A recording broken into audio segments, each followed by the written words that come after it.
Can everybody hear me? Yes. No. Not really. All right. Not really.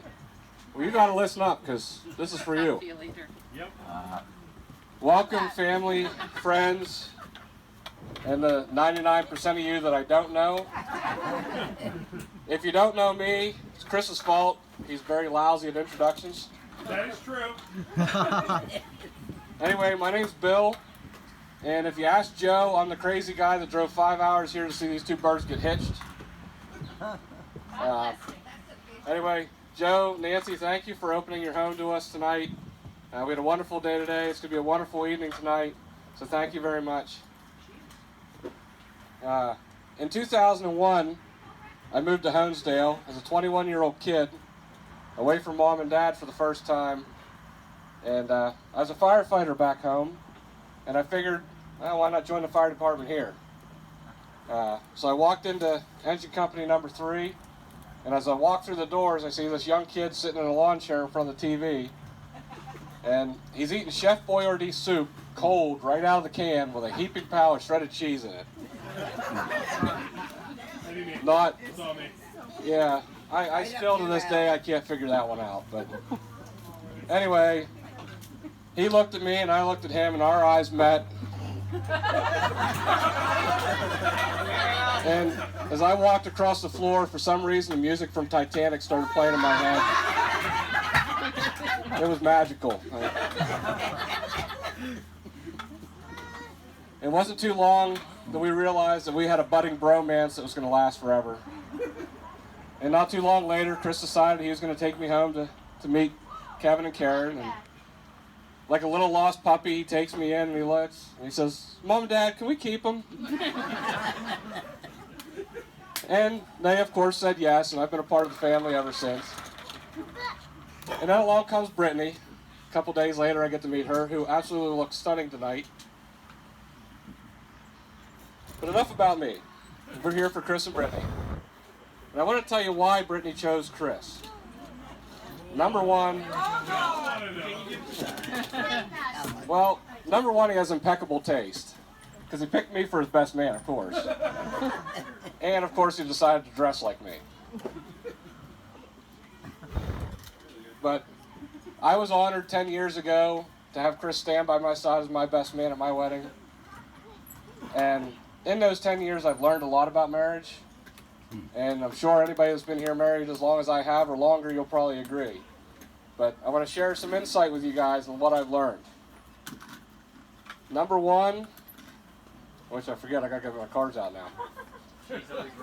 Well, that's number 3. Now I'm blanking, of course. Where's your card? They're in my pocket. Hold on 1 second.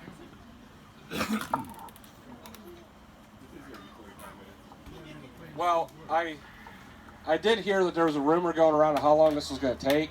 I put a 20 spot on 45 minutes, so get comfortable. Oh, all right, yes. Number 1, never stop communicating. Because sooner or later, the kids are going to be out of the house. You're going to be all by yourself. Brittany, of course, you're going to be pushing Chris around in a wheelchair accident from some kind of softball accident or something. But never stop communicating, because sooner or later, that's all you're going to have left. Number 2, you're going to fight and you're going to argue. The best advice I can get if you want to win the argument, be the first one to strip down naked, because it's impossible to fight with a naked person. I like it. Chris, number 3 is for you. Happy wife is a happy life. Live by that and remember it, and you'll never have any issues. Number 4, they always say that marriage is a 50-50 give and take. I don't know who they are, but they obviously don't know women, or they're terrible at fractions.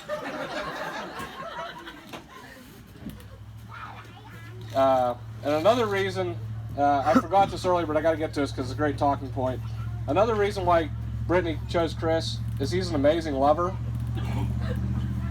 Whenever he loves hard.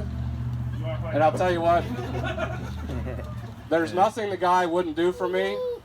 And I'm serious, in 17 years, there's nothing he's ever done for me. So, see what you got coming, Brittany. But anyway, my last point here, remember this day. Remember the vows. Cherish them. Live by them. Honor them. They're going to get you through life. Remember the people that are here. They're your support system. They're the ones that are here to love you, to build you up, to hold you. Don't be afraid to lean on them and rely on them when you need it. And lastly, the love. Never forget the love that you have today and going forward. It's the glue that holds you together. So if everybody would raise your glass. You lost your 20, it wasn't 45 minutes. Well, Chris and Britt, we're all here to honor you. And we thank you for having us here. We wish you peace, happiness, good fortune, and love everlasting. Cheers. Cheers. All right, I'm stealing the mic before he takes another 20 minutes, and I just